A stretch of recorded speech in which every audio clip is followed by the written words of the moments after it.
Matius. Udah muncul belum nih? Halo Kakak, selamat malam. Halo halo. Halo, malam. Oke, Halo. terima kasih sharingnya. Saya mau nanya dulu. Yang pertama, apa yang Banyak harus kita bentar lakukan? catat.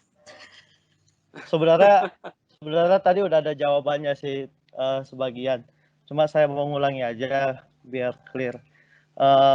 Yang pertama, apa yang harus kita lakukan ketika kita presentasi atau mungkin memaparkan suatu materi di depan audiens yang tidak menganggap topik kita itu penting. Jadi latar belakangnya mungkin bisa banyak ya, tapi intinya mereka tidak menganggap topik kita itu penting. Terus yang kedua, apa yang kita lakukan ketika kita presentasi atau memaparkan suatu materi ke atasan atau ke senior kita yang jauh-jauh pengalamannya itu sangat jauh banget gitu loh. Seperti itu Kak. Terima kasih atas waktunya. Thank you Matius. Mungkin dari siapa dulu nih yang mau jawab, Kak Suryani atau Kak Koni? Bebas Kak. Bebas sama aja sih. Yaudah, nggak apa-apa lah, aku coba ya. Yang pertama, apa yang harus dilakukan ketika presentasi di depan audiens yang tidak menganggap topik kita penting? Menurut saya sih nggak ada yang bisa dilakukan sih. Maksudnya kita tadi tips-tips yang tadi kita lakukan udah kita sharing, Matius. Tapi kita tidak bisa mengkontrol respons dari audiens gitu. Satu-satunya yang ada di tangan kita adalah bagaimana kita membuat presentasi kita itu menarik gitu kan. Tapi mungkin aku bisa bilang gini sih, Matius ya. Aku sering banget berada dalam posisi yang sebenarnya produk yang dijual nggak bagus-bagus banget gitu. Atau mungkin yang orang yang dengerin nggak pas, aku yakin orang yang dengerin juga pasti males dengernya. Tapi dengan kemampuan communication skill kita yang bagus, kita bisa membuat produk atau proposal atau apapun itu pengajuan sesuatu menjadi yang tampak yang sebenarnya biasa-biasa jadi tampak wow, jadi tampak luar biasa. Jadi makanya penting banget yang namanya presentation skill. Atau sebaliknya, mungkin produknya, programnya, proposalnya terlihat bagus, sebenarnya wow gitu. Cuman kalau yang menyampaikannya juga tidak memiliki communication skills yang bagus, itu juga orang juga atau audiensnya juga nggak akan melihat bahwa produknya bagus gitu. Jadi kenapa saya bilang yang perlu harus dimiliki itu adalah communication skills-nya dulu gitu. Dan justru hal-hal yang membuat kita berpikir, aduh kayaknya audiensnya ke distract nih, aduh kayaknya dia cuma main-main handphone doang, nggak menarik. Itu menurut saya abaikan aja sih gitu. Jadi kalau memang kita kalau kita speech, kita ngomong di depan umum, pasti ada aja lah audiens yang tidak menganggap topik kita penting. Yang saran dari saya adalah abaikan aja, nggak ada kita bisa lakukan selain berusaha supaya kita membawakan materinya kita itu sebaik mungkin gitu, dan kita tidak bisa mengontrol bagaimana orang lain merespon pemaparannya kita. Itu yang pertama, pertanyaan yang pertama. Yang kedua, apa yang dilakukan ketika presentasi ke atasan atau audiens yang jauh-jauh lebih senior? Menurut saya tipsnya ya kurang lebih sama kayak yang tadi, persiapan gitu. Karena mau itu atasan, mau itu bawahan, mau itu audiensnya cuma 10, 1.000 orang, mau itu semua levelnya CFO, mau itu levelnya mahasiswa, kita harus kayak yang tadi saya sudah sempat sebut ya, kita kenali dulu audiensnya siapa. Jadi saat kita melakukan persiapan itu bisa bahasa yang kita gunakan, body language, bahkan pakaian kita pun itu kan juga mendukung presentasi ya gitu. Benar Kak. Itu bisa membantu sih dan ya bisa membantu. Jadi kalau bilang public speaking skills, presentation skills, communication skills itu dengan siapapun itu harusnya tipsnya sama aja. Cuman yang membedakan adalah kita harus kenali dulu siapa audiensnya, dan persiapan kita pun tata bahasa kita, gestur tubuh kita memang harus disesuaikan dengan audiensnya gitu. Itu sih menurut saya. Mungkin kau bisa tambahkan? Dari Kak Suryani. Aku mau nanya dulu, Matius sebelumnya kerjanya di bidang apakah, kalau boleh tahu?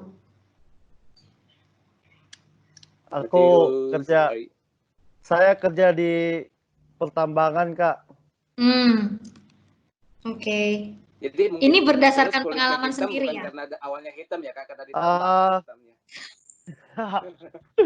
Ih, main ini nih, ya, main fisik, oke. Main ini fisik. Bukan, Kak. Karena Oke. terbagi Mas Matius, Kak. kamu Jal, ini topiknya lagi penting ini. Oke. Iya Kak. Jadi terkait yang poin pertama, kayak misalnya di depan audiens yang tidak menganggap topik kita penting itu, latar belakangnya ini sih mungkin mereka merasa nggak terlalu butuh, dan jadi itu tidak terlalu penting gitu. Oke. Bahkan kayak Ya. gitu maksudnya. Oke. Aku nggak tahu, tapi mungkin kebayangnya di kepala aku bisa jadi kamu lagi presentasi di depan komunitas yang lagi masyarakat yang ada di sekitar lokasi tambang kamu lagi ngasih tahu safety apa segala macam atau hal-hal apalah gitu ya, yang sebenarnya orangnya nggak relate ke topik tersebut biasanya. Pertama sih kamu kasih pertanyaan untuk grab attention-nya mereka. Jadi sebenarnya kan gini, pertama kamu presentasi ke mereka pasti karena topik itu penting kan buat mereka. Terlepas dari menurut mereka itu penting apa enggak gitu. Nah, iya kan? Karena kalau topiknya sendiri nggak penting buat mereka ya pada dasarnya kenapa harus dipresentasiin gitu. Nah, pada intinya mereka harus tahu sebenarnya topik ini. Cuma mereka nggak sadar kalau mereka harus tahu.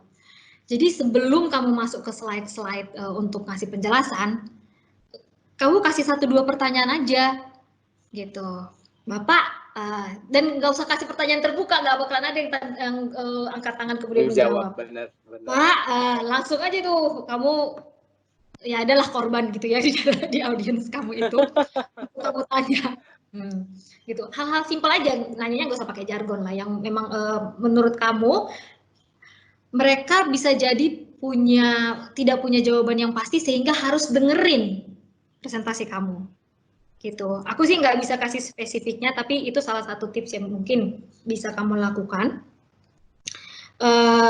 Dan nantinya seiring berjalannya waktu kamu presentasi pun libatkan aja partisipasi dari si orang-orang ini, dan biasanya sebenarnya secara gesture ya, kalau kamu di dalam ruangan itu bisa mendekati kliennya, bisa mendekati orangnya, misalnya memang bisa jalan gitu ya, ya udah kamu jalan aja, kamu dekati, karena somehow ketika speakernya udah dekat-dekat kita pasti kayak langsung oke, aku dengerin nih gitu. Itu bisa jadi tips untuk itulah gitu, terlepas dari secara topik atau secara materi slide-nya segala macam udah kamu buat memang sejelas dan semenarik mungkin. Menarik belum tentu harus colorful ya, tapi nggak banyak wordingnya gitu, ada gambar-gambar yang menariknya gitu. Coba berbagai cara lah. Apakah misalnya dengan sebelum ke pengantar atau pointersnya kamu bikin suatu gambar atau bikin suatu video, itu bisa juga. Gitu. Jadi oke. Kemudian yang kedua adalah atasan atau senior yang berpengalaman.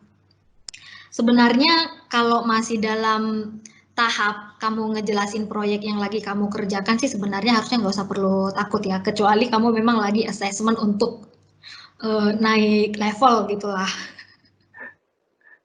Gitu. Kalau itu ya sebenarnya balik ke tadi sih saya banyak latihan lah gitu. Kalau di aku mungkin bisa jadi tips ya, kan kamu dunia pertambangan. Aku nggak tahu karena belum pernah cari tahu juga, belum pernah punya klien pertambangan. Coba lihat di YouTube lah gitu, atau di buku-buku pertambangan istilahnya fancy words. Jadi kata-kata yang kamu pakai yang membuat kamu itu kayak kelihatan pinter banget. Kamu pakai itu aja.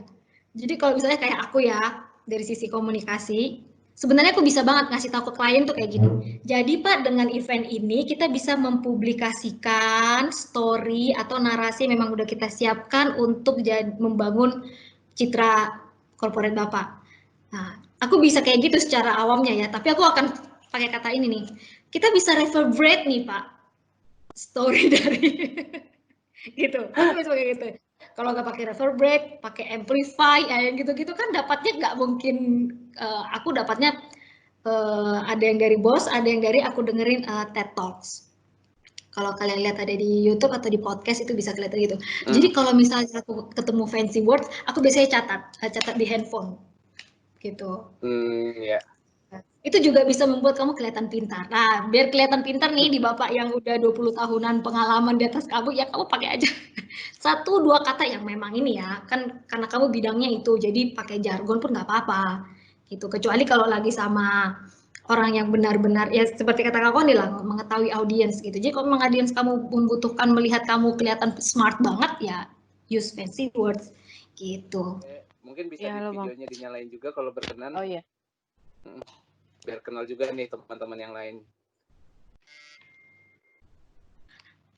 Halo. Halo Kakak, Abang, teman-teman semuanya. Bisa mungkin pertanyaannya, Ter ya? Oh iya, sebelumnya perkenalkan, aku Teresia Marpaung, angkatan 2012. Angkatan 2012, 2013, sampai lupa nih. Karena grogi nih, Kak. Ini contoh grogi nih, Kak. Angkatan 2013, angkatan ke-21 di ASOP. Ya itu aja deh. Pertanyaannya, kayak yang Kakak bilang tadi nih, kadang-kadang kita ada saat kita gagal dalam presentasi. Nah, ketika kayak Kakak bilang tadi, kita udah persiapan, kita udah pahami materi, kita udah mungkin persiapan presentasi udah matang, tapi karena grogi atau karena entah apapun itu, tiba-tiba kita ngeblank. Kita udah mau presentasi atau kita udah mau wawancara nih, interview nih, tiba-tiba kita ngeblank gitu. Kira-kira Kak ngatasinnya gimana sih? Atau Kakak pernah pengalaman nggak? Apa yang Kakak lakuin ketika Kakak pas ngeblank itu kayak gimana gitu? Tarik napas dulu, tapi nggak ingat juga atau gimana tuh Kak gitu? Oke. Ini aku lah kali jawab ya Kak ya. Boleh. Ya udah, buat Tere, coba aku kali ya Kak ya. Karena aku memang pernah mengalami. Pasti ada alasan sih kenapa tiba-tiba ngeblank ya Kak. Iya, waktu itu kejadian banget. Waktu itu aku abis FGD harus presentasi, aku ngeblank. Itu aku memang baru lulus kan ya. Aku baru lulus, ya JPR aja waktu itu. JPR aja waktu itu karena lawan FGD aku pinter-pinter banget bahasa Inggrisnya. Terus aku harus presentasi langsung directly dalam bahasa Inggris ya. Pada intinya pada saat itu terjadi, ya udah sih, aku bilang, I'm sorry I cannot continue. Ya udah, di situ aku move on aja. Ya mungkin pada dasarnya perusahaan itu bukanlah untukku gitu ya. Ya udah, gak usah dipikirin, ya just another bad day aja ya. Melangkah aja sih maju. Jadi kalau udah ngeblank nggak bisa ya, I'm sorry I cannot continue gitu. Terus biasanya mereka akan maklum sih, nggak mungkin nanya-nanyain dan mengintimidasi kamu, pasti suruh duduk ya udah, atau nggak disuruh dia udah kamu duduk aja gitu, kamu ini aja gitu. Atau biasanya pas kayak gitu I cannot continue, biasanya teman kamu dalam satu tim pasti akan bisa, biasanya sih pasti akan langsung take over sih gitu. Kalau misalnya kalau FGD mau cari kerja ya kan, ya udah berlalu aja, aku nggak usah pikirin lah perusahaan ini aku nggak dapat, masih banyak perusahaan lain gitu. Tapi kalau misalnya di dalam tim, kalau misalnya kayak aku presentasi ke klien gitu ya, kalau pas presentasi ke klien pun sebenarnya pasti ada yang akan level di atas kamu, pasti akan ada yang bisa langsung take over lah gitu. Yang sebenarnya sih yang harus dipikirkan adalah damage-nya itu kepada diri kamu sendiri. Yang dimana kalau aku saranin udah nggak usah dipikirin, lanjut aja gitu ke yang lain gitu, move on aja gitu. Kalau aku mungkin tambahin ya. Dari Kak Koni. Pertanyaan unik banget memang. Tapi kalau menurut aku, kalau memang persiapannya udah mateng, itu Iya. nggak mungkin blank-blank banget sih pas hari H-nya menurut aku. Sebenarnya perasaan blank itu tuh cuman kayak ketakutannya kita yang jadi Benar. menutupi maksudnya kalau benar persiapan, beda kasus kalau misalnya dia udah nggak persiapan ya dia blank ya mau diapain Iya. nggak bisa. Tapi tips dari aku ya, Tere kan ya panggilannya. Kalau misalnya aku nervous, aku akui loh ke orang yang aku ngomong itu gitu. Dan saya bilang, oh I'm really sorry, I'm quite nervous now. Please bear with me atau kayak ini ya gitu. Jadi audiensnya apa namanya yang apalagi tadi presentasi di depan penguji gitu misalnya, dia pasti akan inilah in a way bukan kasihan ya, kita nggak berharap dia akan berempati lah sama kita paling enggak, karena ya nggak semua orang merasa nyaman ya bicara atau presentasi kayak gitu. Benar. Jadi kalau aku bilang kalau memang persiapannya bagus, kita udah pakai tips-tips yang kayak tadi, udah tarik napas, udah senyum, udah lompat-lompat, udah dengerin musik yang keras, nggak tetap ngeblank juga, that's okay. Masuk ke ruangan, bilang I'm quite nervous now, saya gugup, mohon maaf Bapak Ibu, saya sekarang gugup banget. Jadi mohon bersabar ya, mohon pengertiannya, terima kasih. Udah tinggal mulai. Dan biasanya seiring mereka udah mulai nanya, atau mungkin tadi kasusnya nggak boleh nanya sama sekali, udah mulai kita bicara, itu biasanya kan udah makin terpompa kan adrenalin kita, lama-lama jadi yang tadinya tersembunyi jauh nun jauh di sana gitu di kepala, akhirnya bisa muncul lagi sih biasanya. Tapi kalau terjadi kayak udah depan penguji dan udah blank, ya kayak tadi Suryani bilang, nggak ada yang bisa dilakukan selain ya minta maaf, bilangin saya sudah persiapan dan saya saking nervous saya blank, kalau boleh kalau diizinkan saya boleh mengulang misalnya atau apalah gitu. Tapi paling nggak mereka appreciate usaha kita dan kita mengakui ya nggak ada yang bisa dilakukan, maksudnya ya saya butuh waktu gitu dan minta pengertiannya aja sih. Ya paling itu doang sih yang bisa dilakukan. Ini pengalaman sidang skripsi saya sih, jujur. Kita datang tegang-tegang semua mukanya kan, dan saya itu yang udah semua persiapan kita berbulan-bulan ya hilang begitu aja. Tapi saya inget banget waktu itu saya bilang, mohon maaf Bapak Ibu, saya sekarang gugup banget, jadi mohon bersabar ya sama saya. Jadi mereka juga jadi agak santai tuh nanyanya, nggak dihantam kayak gimananya banget gitu. Dan lama-lama sejak saya udah mulai ngomong ya, dulu yang yang rasa blank dan yang udah saya pelajari berbulan-bulan itu ya muncul lagi sih sebenarnya. Kalau menurut saya itu ada di situ, cuman karena ketakutan itu yang membuat kita jadi kayak ibaratnya pasang topeng, ya topeng itu harus dibuka gitu. Dan ya itu sih dari tips saya. Akui kalau emang kita takut, kalau perlu ke audiens atau ke pengujinya bilang aja saya nervous banget, jadi mohon pengertiannya gitu, atau please bear with me gitu sih. Tere dari saya ya. Oke, gimana Tere? Pertanyaannya kejawab ya? Mudah-mudahan kejawab sih. Kejawab Bang. Kasih Kak. Thank you Tere. Oke.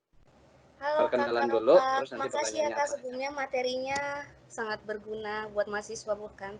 Sebenarnya perkenalan dulu, aku Eva Mutiara, sekarang kuliah di akuntansi UI, Pariasop angkatan 2016 Kak. Sebelumnya maaf Kak, karena pertanyaannya agak mirip sama Kak Teresia gitu. Aku mau nanya, kayak Kak Suryani yang udah keren aja gitu kan, bisa ngeblank.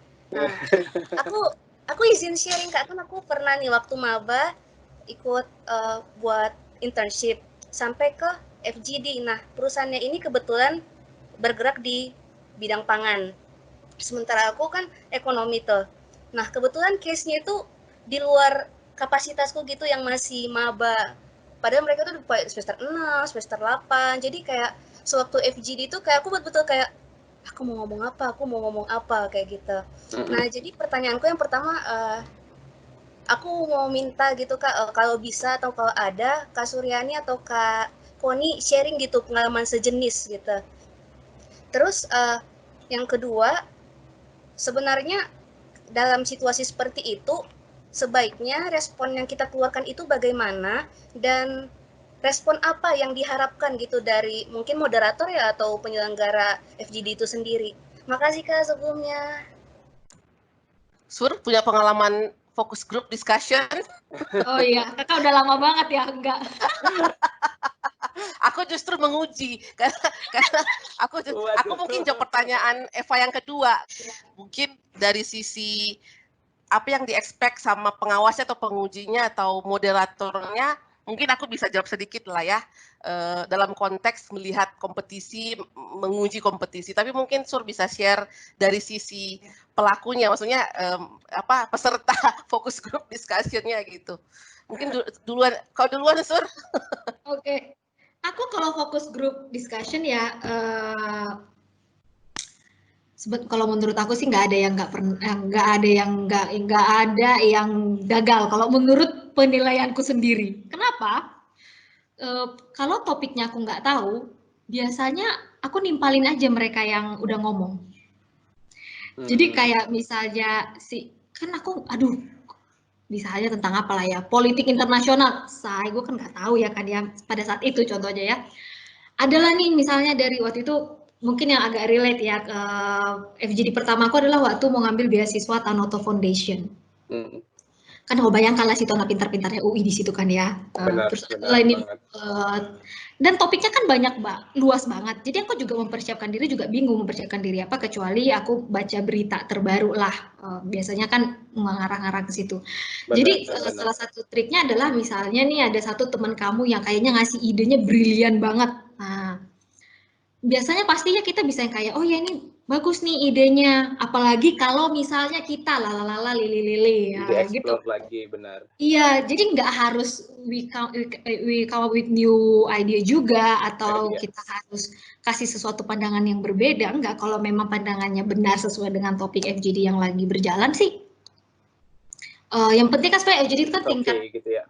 Interaktif kita gitu loh. Kita bisa bisa keep up nggak dengan diskusinya grup-grup ini gitu, dan pede nggak untuk ngasih tahu apa yang dalam kepala kita gitu. Atau bahkan kadang FGD kalau aku misalnya nggak tahu dia ngomong apa, aku tanya.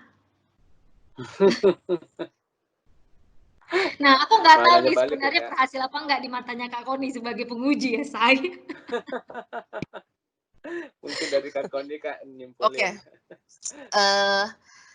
Kalau aku sih, tadi si Sur bener banget sih. Tipsnya aku biasanya, mungkin aku jadi ingat beberapa pengalaman yang aku di-expect untuk ngomong ya.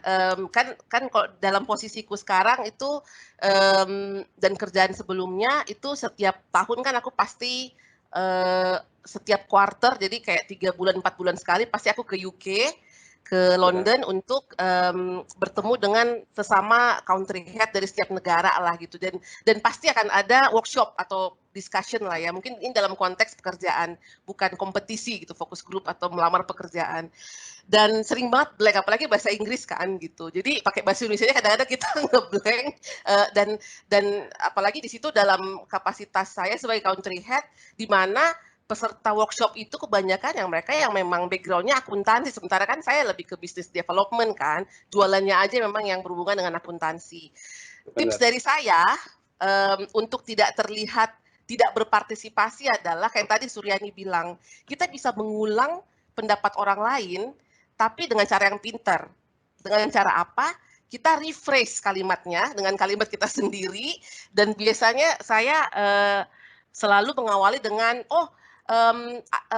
to echo what he said gitu misalnya. Jadi kayak daripada kayak saya setuju dengan dia, jangan tunjukkan kita kelihatan kayak kita cuma ngopi-ngopi dia ya gitu. Tapi kalau kita bilang ya menurut aku to echo what he said, menurut aku gini.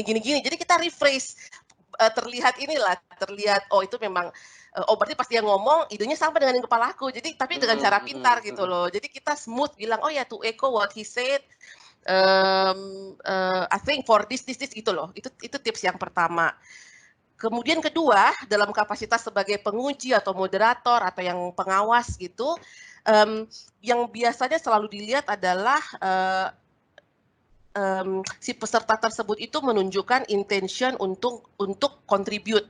Jadi nggak diam. Jadi kalau dalam suatu fokus group discussion, yang penting jangan sampai kita terlihat kita nggak tahu, dan kuncinya adalah tidak ada yang salah dan benar dalam diskusi loh gitu. Jadi kadang-kadang yang membatasi kita ngomong itu adalah ketakutan. Aduh ini senior apa yang dia bilang pasti benar, enggak gitu loh. Jadi biasanya yang moderator lihat atau penguji lihat, pengawas lihat itu adalah bagaimana kita bisa menunjukkan niat untuk berkontribusi Dan ingat, tidak ada yang salah dan benar dalam diskusi gitu. Dan itu mindset yang selalu saya tanam di kepala kalau saya diskusi. Jadi walaupun kita raise ide-ide gila, ide-ide yang kayak nggak akan mungkin ini di-approve misalnya dalam diskusi, tapi yang penting kita udah bilang, udah keluarin apa yang ada di kepala kita. Itu sih tips dari saya. Malah menurut saya poinnya udah hilang banget kalau kita diam sama sekali gitu. Yang penting ngomong, dan kalau kita nggak tahu mau ngomong apa, tinggal cari aja dari yang ngomong duluan nih, yang paling bagus kata-kata itu, yang paling bagus idenya, yang siapa, dan rephrase kalimatnya gitu. Jangan diulang plek-plekan ya, tapi diganti dengan, padahal intinya sama aja itu juga gitu loh kontennya, tapi kita rephrase kalimatnya biar seolah-olah itu juga our thought gitu. Itu dari aku, mudah-mudahan membantu. Kak Koni kan tadi kan seiring sesi kita ini kan Kak Koni sering jadi juri. Aku tahu ketahuan kalau Kak Koni sering jadi juri, sering jadi user mungkin dalam interview kan gitu. Mungkin bisa, ini berkaitan juga sih menurutku dalam hal public speaking, bagaimana cara berkomunikasi. Apa sih Kak do and don'ts yang harus kita perhatikan dalam proses interview itu? Itu sih Kak. Mungkin jawab singkat aja Kak. Berapa jam? 1 jam. Oke, singkat ya. Singkat. Kita dikejar-kejar ini nih Kak. Dikejar-kejar sama Rika. Oke. Saya bisa mungkin share quickly beberapa tips dulu ya. Kita mulai dari Yang pertama adalah again, preparation is the key. Sebelum kita menghadiri interview, usahakan kita melakukan persiapan dan jangan nganggap sepele. Persiapan apa yang kita lakukan? Otomatis yang pertama kita pelajari dulu company-nya apa, bergerak di bidang apa, itu yang paling standar ya. Cek website-nya mereka. Kalau perlu cek dari sisi media, ini perusahaan tuh lagi berita yang lagi happening apa, misalnya kita lagi apply ke Gojek, tuh kalian bisa lihat di berita Gojek ini sedang melakukan apa gitu. Jadi atau mungkin Unilever lagi ada achievement apa, mungkin dia baru ngeluarin financial report ya kan. Jadi tergantung pekerjaan yang kalian apply ya gitu. Jadi lakukan research supaya waktu kita datang interview itu nggak blank-blank banget tentang perusahaan yang dituju gitu. Kalau emang ada waktu, cari juga informasi tentang si interviewernya. Kalau ada waktu kan ada LinkedIn kan, cek di LinkedIn ini orangnya profilnya kayak gimana. Bukan untuk menjilat ya, tapi paling nggak kita menunjukkan genuine interest terhadap perusahaan dan terhadap orangnya juga gitu. Apalagi kalau user, kalau misalnya saya paling senang kalau ada interview orang, dia bilang, oh ya aku lihat beritanya Ibu kemarin lagi di UI misalnya gitu. Jadi saya kayak ada ngerasa dia benar-benar melakukan persiapan ya, itu udah dapat poin. Yang kedua, make a good impression, yang pasti nggak cuma dari sisi pakaian ya gitu, tapi juga dari sisi sopan santun, on time datang ke interview. Kalau sekarang kita lagi work from home atau study from home kan, otomatis kan kebanyakan interview itu online. Usahakan datang lebih early. Pastikan sistemnya memang tidak ada masalah, tidak ada technical issues sebelum interview. Tapi juga jangan terlalu cepat. Saya paling sebel biasanya kalau interview jam 10, jam 9 orangnya udah datang gitu. karena saya merasa walaupun jam 10 tuh, tapi kayak kita itu dikejar gitu loh. Padahal mungkin kita lagi ngapain gitu kan. Datang 15 menit sebelumnya, itu sopannya ya teman-teman alumni. Datang lebih cepat banget juga itu it's a don sebenarnya. Yang ketiga, selama interview itu listen and respond accordingly. Listen itu maksudnya saya paling sebel kalau misalnya saya nanya sesuatu, so orangnya bilang, sorry saya tadi nanya apa ya gitu. Artinya dia nggak nyimak kan. Jadi benar-benar fokus ke pertanyaan kita dan jawab memang sesuai dengan pertanyaannya kita gitu. Kalau nggak yakin, mending ya sebenarnya boleh ditanya gitu loh. Tapi kan kita bisa ngelihat ini orangnya tadi nggak dengerin atau memang karena technical, kalau misalnya online interview gitu, emang karena ada technical issues atau gimana. Tapi kalau face to face dia nanya gitu, tadi ngomong apa, itu kayak menurut saya sih menunjukkan bahwa dia nggak langsung kayak minus kurang 5 gitu. Itu yang ketiga. Yang keempat, sebelum interview pastikan kalian udah siapin list of questions. Saya kalau interview paling nggak suka kalau misalnya ada pertanyaan, karena menurut saya interview itu harusnya kan dua sisi ya, bukan kita Benar, dua interview arah. itu beda, ya dua arah. Interview itu bukan investigasi gitu. Jadi si interviewer mengenal si kandidat, yang kandidat juga harus mengenal perusahaan yang dia apply gitu. Jadi kalau misalnya ada pertanyaan, nggak ada sih so far so good, itu saya paling sebel gitu. Karena artinya dia nggak menunjukkan interest terhadap role dan terhadap perusahaan. Tanya aja kayak paling nggak visi misinya perusahaan ini apa. Kalau saya join, kira-kira yang di-expect dari saya itu apa. Kira-kira menurut Ibu atau Bapak, my first priority di 3 bulan pertama itu apa. Jadi tanya pertanyaan open questions yang apa, dan kalau bisa gara-gara kita persiapan open question ini banyakkan si interviewer yang ngomong daripada kita tanya-tanya gitu. Itu tips saya kalau interview biasanya. Jadi saya berusaha membuat biar dia yang ngomong banyak daripada dia yang nanya-nanya saya. Dan iya, kelima, jual strength-nya kita dan skills-nya kita gitu. Jadi dan penting untuk teman-teman alumni saat interview itu dikasih tahu, misalnya gini, kita hari ini lagi bicara public speaking skills gitu. Nggak apa-apa bilang, oh saya punya pengalaman public speaking skills karena saya di kampus selama ini saya sering diminta jadi MC misalnya. Oh, saya sering ikut kompetisi gitu. Jadi tunjukkan skill-skill yang menurut kalian mungkin terlihat ini nggak akan dipertimbangkan. Tapi kalau buat saya penting banget untuk mencantumkan skill-skills di CV atau di resumenya kalian atau cover letter lah ya, surat aplikasi. Karena kalau misalnya saya terima dari ribuan aplikasi, kan ada sistemnya kita ya. Saya tuh biasanya carinya pakai keyword gitu. Jadi misalnya saya lihat, saya mencari orang yang punya good communication skill gitu. Saya langsung aja search communication skill.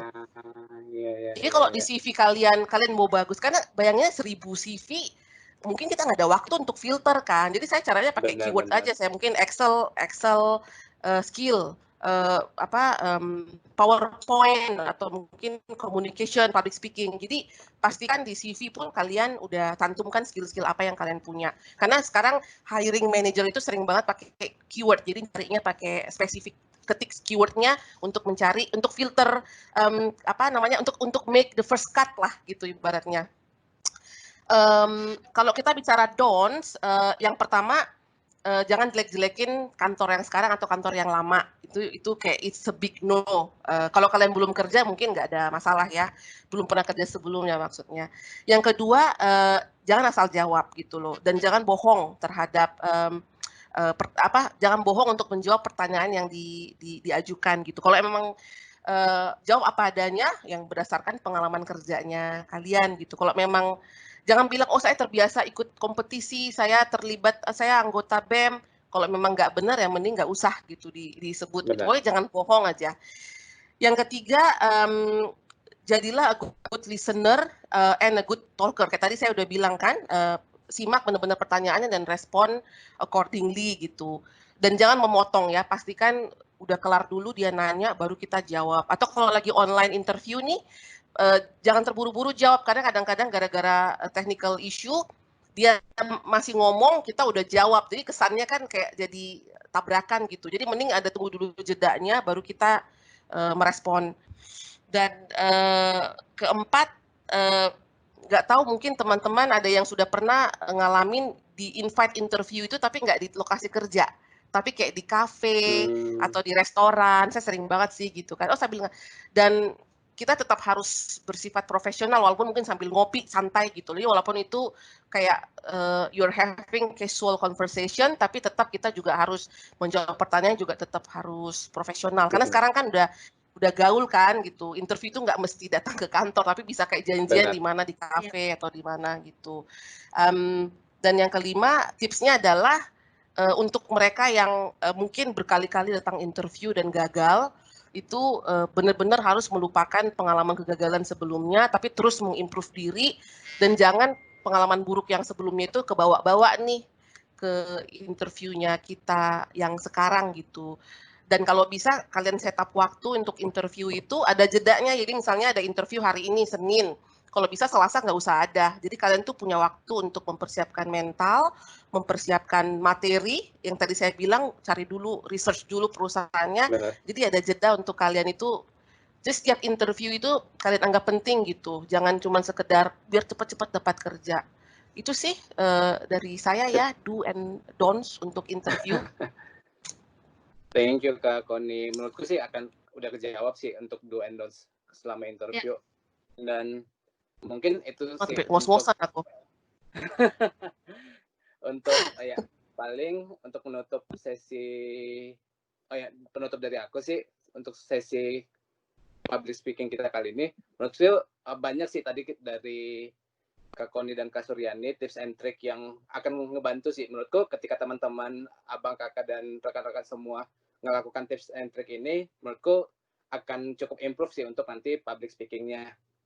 Thank you banget untuk waktunya Kak Koni, thank you banget waktunya Kak Suryani. Ini aku serahkan balik ke Kak Rika nih selaku panitia. Mungkin halo. Untuk merangkum hasil sesi aku gemes banget kali ini. Masih banyak pertanyaan, tapi aku gemes banget karena aku nggak mau bikin kita 3 jam. Tapi ada satu slide penutup, udah 2 jam, hampir 6 menit lagi. Aku mau buat sampai jam 9. Ini ada satu slide ya Kak ya, dari Kak Suryani ya. Karena aku yakin kalian dengerin bisa jadi nggak nyatet kan ya. Dan ini mungkin bisa kalian save, nanti bisa dikirimin nama panitia berikut dengan recording ini. Pada dasarnya ini juga alasan kenapa sesi kita ini kita nggak siapin materi presentasi. Karena sebenarnya begitu begitu kalian googling gimana caranya buat public speaking yang bagus, pasti sebenarnya udah banyak sih caranya. Makanya ini lebih ke sesi sharing aja sih tips dan triknya yang memang udah dijalanin dan menurut kita memang berhasil ya karena kita udah terapkan gitu. Jadi ini untuk dibawa pulang lah sebenarnya si slide yang memang udah aku siapin ini gitu. Ini sebenarnya merangkum dengan apa yang Kak Koni udah sebut, aku udah sebut, ataupun Rizal udah sharing juga gitu. Oke Kak, makasih. Terima kasih untuk semuanya. Nanti kita bakal kasih videonya di YouTube juga, jadi pantengin. Terima kasih untuk Rizal, keren banget, Kak Suryani, Kak Koni. Persiapan banget, ini kelihatan beda ya kalau public speaking. Tapi sebenarnya banyak banget pertanyaan Kak. Mungkin aku akan kumpulin pertanyaan yang masih ada yang stand out karena aku juga punya pertanyaan. Jadi mungkin aku bakal komunikasiin ke Kakak mau atau enggak dijawab. Terima kasih atas waktunya. Ya, terima kasih semua. Ya, dadah. Sampai ketemu lagi. Terima kasih. Ya, Sob. Thank you panitia. Thank you panitia. Bye Rizal. Bye Suryani. Bye Kak. Terima kasih banyak. Terima kasih Sur. Bye semua.